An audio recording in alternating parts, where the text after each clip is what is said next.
Eli Voss vanished in 1996. Silas Meyer never spoke a word, but he remembered everything. For nearly 3 decades, the town of Fairbridge believed the horror was buried with the past. But when bodies began to resurface, years after the victims had vanished, the truth clawed its way back from the ground. What began as a string of teenage disappearances spiraled into a chilling mystery involving ritualistic graves, a forgotten sanitarium, and a shadow no one saw coming. This is not just a story about what happened. It's a story about what was never meant to be found. Unsolved. Unbelievable. Undeniably terrifying. A true crime documentary that will haunt you long after the final frame. In 1997, the town of Fairbridge sat quietly between forests and farmland, a place where everyone knew each other's name, and crime was something read about in distant newspapers. It was the kind of town where nothing ever seemed to change. But at the northern edge of Fairbridge, where the asphalt cracked into gravel and the trees grew thicker, stood a house long abandoned and long feared. The house on Marrow Hill wasn't just old, it was rotting from the inside out. Its windows were dark and broken, its roof sagged in places like a collapsing lung. Children dared each other to run up and touch the front door before sprinting back down the hill. Adults avoided talking about it altogether. It had stood empty since the late 70s, when its last occupant disappeared under mysterious circumstances. No one moved in afterward. It became a landmark of dread. That spring, a group of hikers wandered into the woods near the property. They were visiting from a nearby college, looking to explore the trails that twisted through the northern forest. They weren't locals, so the warnings about Marrow Hill meant little to them. One of them, Sarah Newton, saw something unusual behind the house, near a collapsed fence. A section of disturbed soil slightly raised. Curious and unbothered, they began to dig with sticks in their hands, thinking maybe they had found buried treasure or some forgotten time capsule. What they unearthed instead would shake the entire town. It didn't take long for them to realize they were looking at bones. A skull, partially wrapped in deteriorated fabric, stared back at them through the dirt. A necklace still clung to its broken neck, a silver locket etched with a faded name. Amelia. Police were called. The hikers were questioned for hours. Forensics. Teams descended on the scene like vultures on a carcass. Over the next week, the body was confirmed to be Amelia Dre, a 17-year-old girl who had vanished without a trace in 1984. Her case had been a mystery, a painful scar on the town's history. Her parents had moved away years ago, unable to bear the constant not knowing. Everyone remembered Amelia. She was a bright student, kind and well-liked. She had disappeared while walking home from a friend's house. Her route had taken her through the woods. But a search turned up nothing. For over a decade, there had been no clues, no signs of struggle, no leads. And now, there she was, dead, buried behind the most feared house in town. But something about her remains didn't make sense. The forensic report showed little decomposition, far less than would be expected for a body buried 13 years prior. The soft tissues were unusually preserved. The bones showed no signs of weathering. It was as if she had been buried only recently. That one detail changed everything. Detective Lenora Hayes, retired but still mentally sharp, had led the original investigation in 1984. When she heard about the discovery, she returned to Fairbridge, driven not by duty, but by the cold flame of unfinished business. Lenora had never believed Amelia ran away. She always suspected something had taken her, but nothing had ever fit. Now, with Amelia's body finally found and the strange condition it was in, Lenora felt a cold truth forming behind her eyes. Something had kept the girl hidden all those years. Something, or someone, had returned to that house and buried her there recently, where she would be found. The town buzzed with speculation. Rumors spread faster than facts. Some said Amelia had never really left the town and that someone had been keeping her hidden alive for years. Others spoke of strange lights in the woods, of odd noises echoing from the hills. A few even whispered the name of the house's last occupant, Eli Voss. That name hadn't been said aloud in a long time. Eli had lived there alone. A strange man who rarely spoke, never smiled, and vanished without a trace in the fall of 1996, just a year before Amelia's body was uncovered. Many believed he had died. Others believed he had fled. No one really knew. The property was sealed off by authorities. Cadaver dogs searched the grounds. More digging was done, but no other bodies were found. What was discovered, however, added fuel to the fire. Beneath the floorboards of the house, investigators found scraps of fabric, a lock of hair, and a single shoelace tied in a complicated knot. It was impossible to know whose it was or how long it had been there. It only added more questions to a mystery already bursting at the seams. Fairbridge had lived in peaceful silence for years, but with Amelia's body, that silence shattered. The house on Marrow Hill, once just a local ghost story, had become something much worse. A crime scene, a burial ground, and possibly the hunting grounds of a killer who was still watching, still waiting, still out there. Detective Lenora Hayes sat alone in the records room beneath the Fairbridge police station, surrounded by stacks of yellowing files and faded photographs. The air smelled of dust and old paper, and the fluorescent lights flickered weakly above. Her. She had reopened Amelia Drey's case, but as she sifted through the evidence, something kept nagging at her. Amelia couldn't be the only one. There was a pattern here, one she had missed years ago.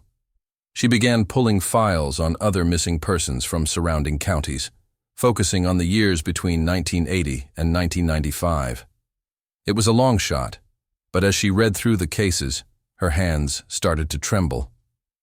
Over the span of 15 years, 7 teenagers had vanished from within a 30-mile radius of Fairbridge. None of the disappearances had been linked before.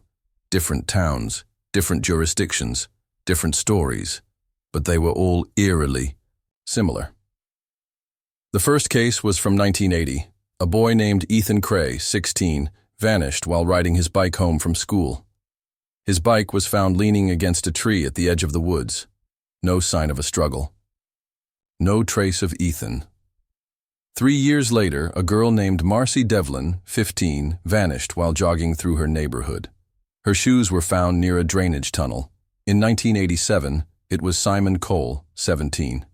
He had gone camping with friends but wandered off into the woods one night and never returned. Then Becca Lorne, Daniel Reese, Kimberly Moss, and finally Amelia Drey in 1984. Each one disappeared near wooded areas or quiet roads, usually in daylight, with no witnesses and no suspects. None of the cases had been solved. Each had eventually gone cold. Parents had moved away, towns had stopped asking questions, and the stories had faded into the background of time. But now they were all coming back, converging around one central place, Fairbridge, and more specifically, the house. On Marrow Hill, Lenora created a map of the region and marked each location. A clear pattern emerged. A ring of disappearances, all surrounding the forest that lay at the town's edge. And at the very center of that ring stood the house on Marrow Hill. It was as if something had been radiating outward from that house, drawing people in or reaching out to take them. She contacted the families of the missing teens. Many didn't want to talk. Too much time had passed. Too much pain had built up. But some agreed to speak with her. What they told her made the pattern even more disturbing. Every single teen had passed through Fairbridge shortly before they vanished. Some had family in town, others were there for school trips or passing, through on road trips. The connection had always been too small to notice. But now, with the benefit of hindsight and new evidence, it was undeniable. The press got hold of the story. The Fairbridge 7, they called them. Headlines screamed of a possible serial predator operating undetected for over a decade. Panic spread through the town like wildfire. Parents kept their children indoors. Schools installed new security cameras. But there were no new leads, no clear suspects, and the trail was still frustratingly cold. Then something strange happened. A woman named Claire Benton came forward. She had been a classmate of Amelia Dre in 1984 and remembered something odd from the weeks before Amelia's disappearance. Claire said Amelia had started acting distant and paranoid. She believed someone had been following her, not just in town, but even at home. She had stopped walking through the woods and avoided certain streets. Claire never took it seriously at the time, thinking it was just teen drama. But now she wondered if Amelia had sensed something. If she had known she was being watched, that one detail opened another door. Digging deeper, Lenora found that two of the other victims, Simon Cole and Becca Lorne, had also reported feeling like they were being followed. In both cases, the parents had dismissed it as teenage anxiety. But Lenora saw a chilling thread forming. Someone had been stalking these teens long before they vanished. Someone patient. Someone calculating. Public interest surged. Journalists, bloggers, and internet sleuths latched onto the case. Forums lit up with theories, some logical, others wildly speculative. One thread kept resurfacing. Eli Voss.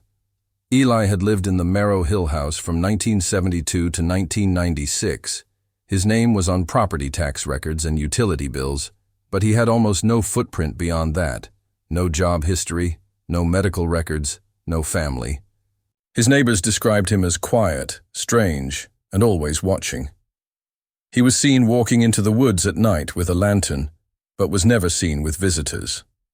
And then, in October 1996, he simply vanished. No forwarding address, no bank withdrawals, no trace. Some thought he had died. Others believed he had gone deeper into the woods. But with Amelia's body now found on his property, he was suddenly the main suspect. The problem? He'd been gone, a year before she was buried. And even more troubling, if he had taken the others too, what had he done with them? Why was Amelia the only one recovered? The town found itself in a state of unease, the kind that lingered even in daylight. People stopped trusting one another. Doors were locked more tightly. Marrow Hill, once just a place of whispered stories, was now ground zero in a terrifying mystery. And if the person responsible was still out there, watching from the shadows, they had been doing so for nearly 2 decades, undetected, undisturbed, and far from finished. The air inside the house on Marrow Hill was heavy with the weight of secrets. After Amelia Dre's remains had been discovered behind the property, authorities conducted a thorough search of the crumbling structure. Mold crept along the walls. Floorboards sagged beneath each step, and every room echoed with decades of silence.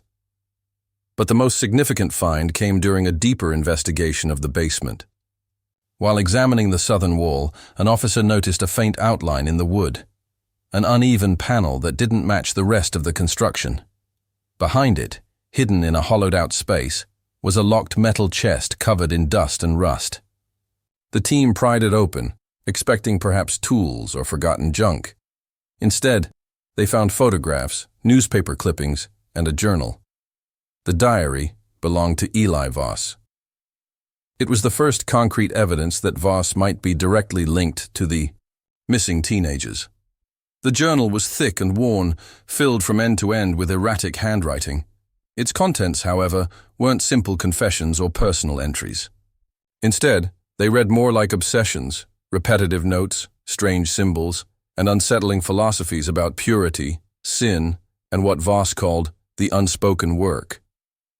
There were entries describing people he observed from afar. He mentioned names that matched some of the missing teens. He wrote of testing the unworthy and of carrying out a cleansing of those who failed.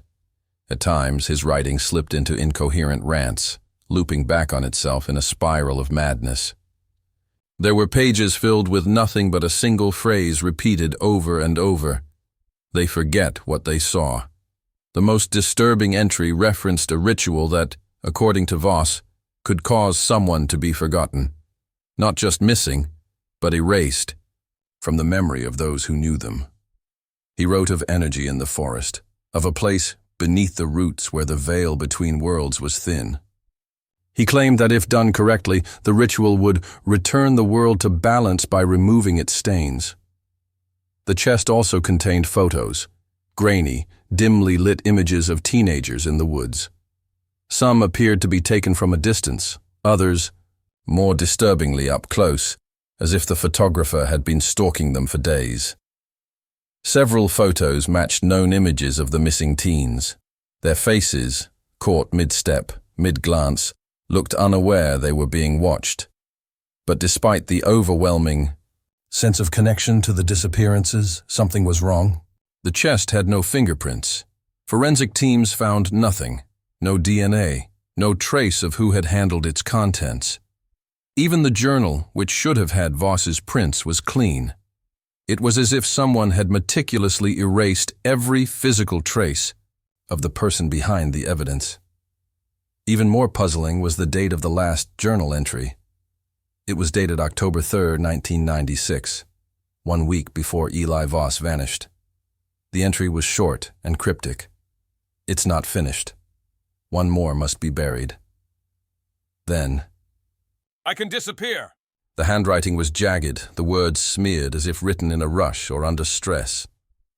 News of the journal sent shockwaves through the community.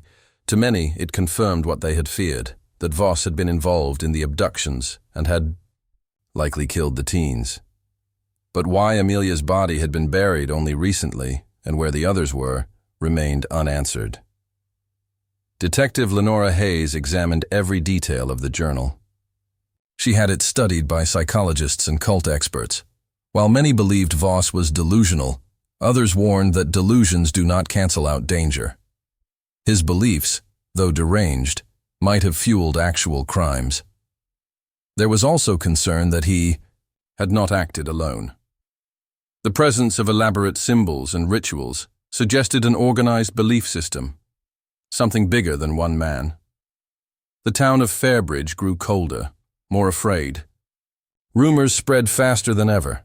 Some claimed Voss was still alive, hiding in the forest. Others believed his influence continued beyond death, that he had followers or apprentices. Late-night radio hosts ran theories about an underground cult. Online forums exploded with speculation. People drove from other towns just to see the Marrow Hill house before it was sealed off. Then, in a quiet moment, something unexpected happened. An archivist reviewing the basement photos noticed a shape in the background of one image. It appeared to be a second person, half hidden, cloaked in darkness, standing behind one of the teens.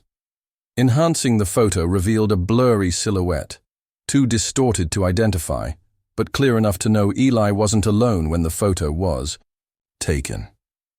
This single detail reignited a fear that had begun to settle.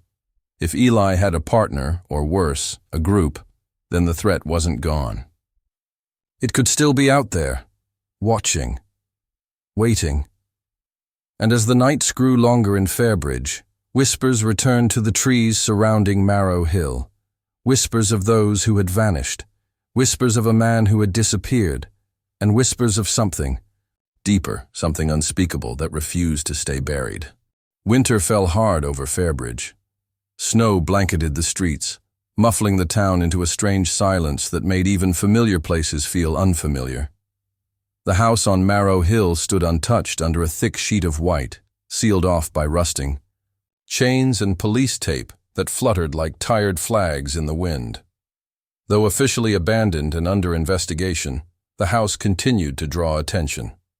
Not just from law enforcement, but from those who believed the story was far from over. Detective Lenora Hayes found herself revisiting the woods more frequently, retracing the paths that Amelia and the other teens had once taken. The trees stood like sentinels, tall and bare, their branches etched against the gray sky. Something about the land felt wrong, as if it held the memory of pain. She had spent weeks poring over Eli Voss's journal, maps, timelines, and statements, but she still couldn't shake the feeling that a larger force had been at work, something not fully within reach of reason. Then came a call from a nearby county sheriff's office. They had discovered an unmarked grave deep in the woods, just outside the search zone that had been combed for years. Inside it was the skeleton of a young male, bound at the wrists and wrapped in a tarp. Forensics later confirmed the remains were those of Daniel Reese, one of the missing teens from 1991. His name had long been on the list, but his case had faded into the background like all the others. The condition of the body mirrored Amelia's, unnaturally well preserved, with only partial decomposition. Again, the timeline didn't match.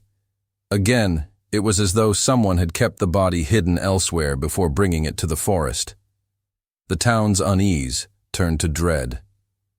2 bodies now recovered, years after their deaths, but only recently buried.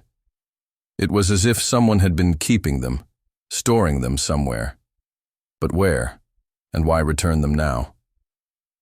The theory of Eli Voss acting alone began to collapse under its own weight. It no longer made sense. If he had died or disappeared in 1996, who was placing these bodies now?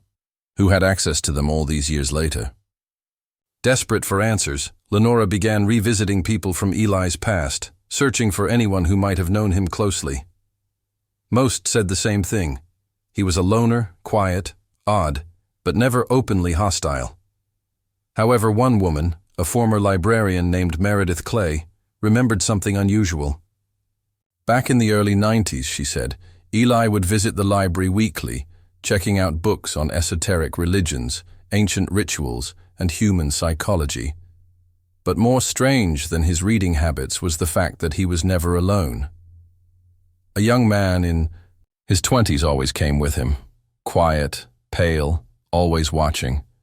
Meredith assumed he was a relative, perhaps a nephew, but the man never spoke. She never got his name. This detail changed everything. Until now, no one had mentioned Eli having any companions. Investigators began combing through local utility, bills, surveillance logs, and even old VHS recordings from town events, looking for the presence of this unknown man. And slowly, an image began to form. A figure who was always just outside the frame, never speaking, never drawing attention. He had no address, no job, no presence in public records. But he had been there, in the shadows, for years. The most chilling discovery came from an old hunting cabin located 15 miles north of Fairbridge. The land was technically owned by a shell company that had gone defunct in the early 2000s. But paperwork tied it back, indirectly, to a man who had once worked in construction with Eli Voss in the 1970s. When authorities raided the cabin, they found what could only be described as a makeshift holding space. Steel doors reinforced with locks, chains bolted to the floor, and padded walls.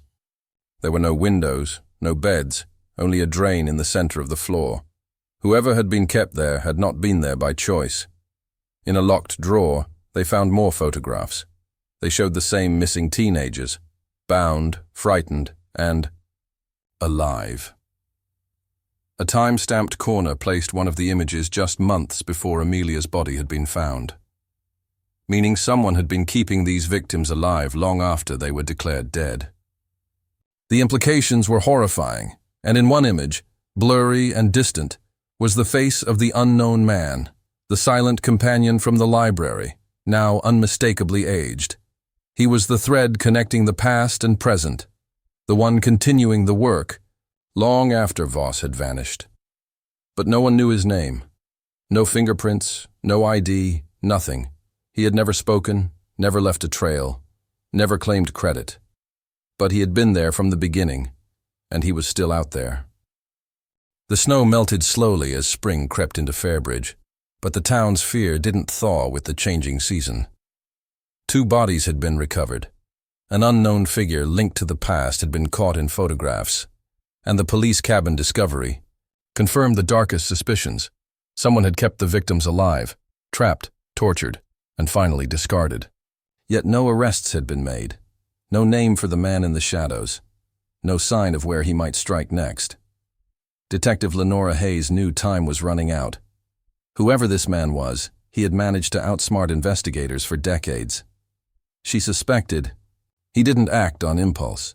He planned, he waited, and most terrifying of all, he adapted. Lenora spent every waking hour combing through what remained of the evidence. Old school records, psychiatric files, death certificates of people connected to Eli Voss. Somewhere in the layers of forgotten names and dusty files, she was sure the answer had been hiding.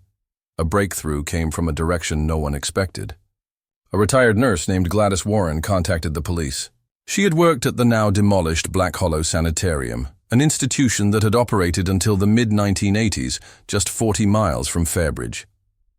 Gladys remembered a boy, quiet and withdrawn, admitted in 1975. His name was Silas Meyer. No listed family, no visitors. He had been found wandering in the woods, unable to speak, and displaying signs of prolonged trauma. She recalled that one man, Eli Voss, had come once to visit him, claiming to be a distant cousin. No one questioned it at the time. Voss had signed him out 2 years later, and that was the last anyone heard of Silas. When Lenora saw the old intake photo of Silas Meyer, her blood ran cold. It was him, the same silent man who had followed Voss to the library, the same man seen in the grainy photos at the cabin. He hadn't been a partner. He had been a protege. Suddenly, everything fell into place. Eli Voss hadn't been working alone. He had been grooming Silas, shaping him, turning him into a vessel for his beliefs. When Voss disappeared in 1996, Silas hadn't ended the work. He had inherited it. Quietly, methodically, he had continued abducting victims, keeping them hidden and burying them when they no longer served his purpose. But what had that purpose been?